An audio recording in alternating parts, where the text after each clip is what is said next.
Welcome to Men's Electrical Engineering channel. For you to get the updated videos, just subscribe to my YouTube channel. For this session, we're going to tackle about series parallel series resistance. So here is the circuit. Have you observed that it contains parallel and series resistor? So the combination. So for you to easily solve the circuit, so you need to focus on this figure. So we assume it as R1. Okay, so here is the solutions.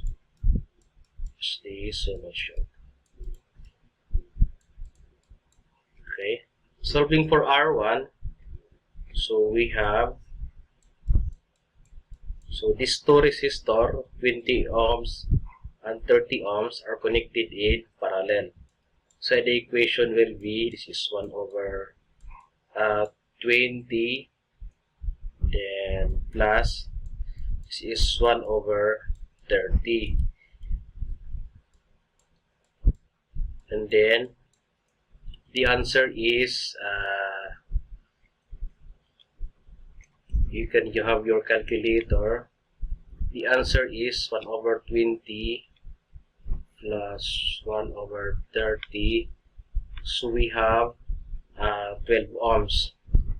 So this is 12 ohms resistor. And then second thing to do is you need to read through the circuit again. So read through the circuit. We have, this is 10, this is 40, this is 12, okay, and then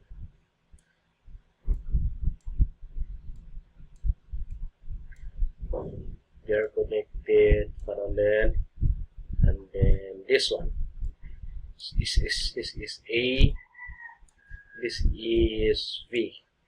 Okay, lagyan na we can have it label. So this is 50, this is 5, this is 10, this is 40, so this is 12, DR1. Okay, and then next is, have you observed on this figure that 3 are all connected in parallel? So we can have it as R3, okay? And then the solution is, since they are connected in parallel, so we can have it as R3. So they are connected in parallel. So therefore, this is 1 over 10 plus, this is 1 over 40, then plus, this is 1 over 12, okay, and then a numerator 1 is equals to, so what is the total? You can have your calculator. This is 1 over 10 plus 1 over 40 plus 1 over 12. Then the answer is 4.8 ohms. Okay, and then the circuit goes same layer. So we can read through it again for the third times. So we have, this is our R3, and then this is R5, and then this is R50, this is A, this is V. Okay, we can have it a label. So this is 4.8, this is 4.8, this is 5, and this is 50. Okay, have you observed on this figure the three resistors are connected in series. Can we have it as R2?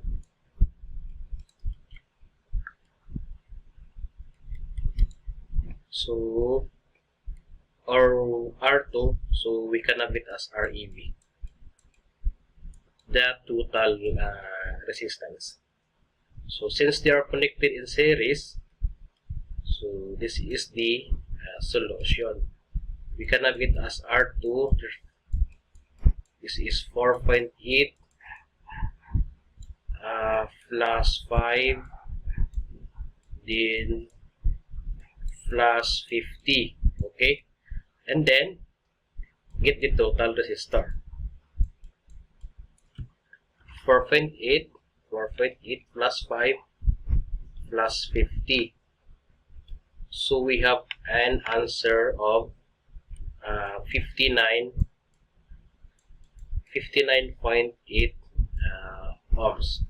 Therefore, this is the total or the looking back resistance. This is the total resistance for REV, or we can redraw it.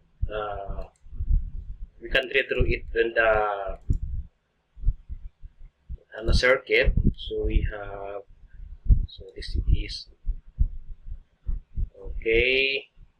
This is E. This is V, and then therefore this is the total resistance.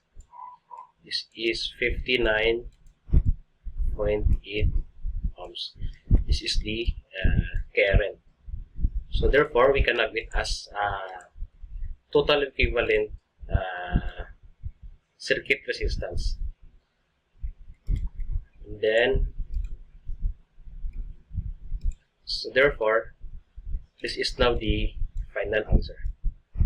Okay, for summary, for solving the total resistance, first is you need to redraw or figure out the circuit, and then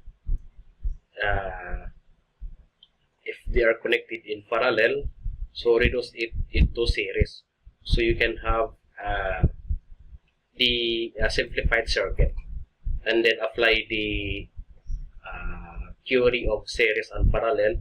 If they are in series, you need to add resistance. For parallel, you need to get the total of all the reciprocal of the resistors.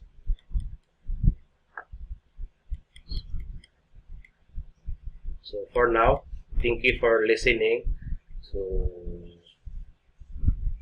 get for more videos, just subscribe to my YouTube channel, The Real Men's Math and Music channel. Thank you.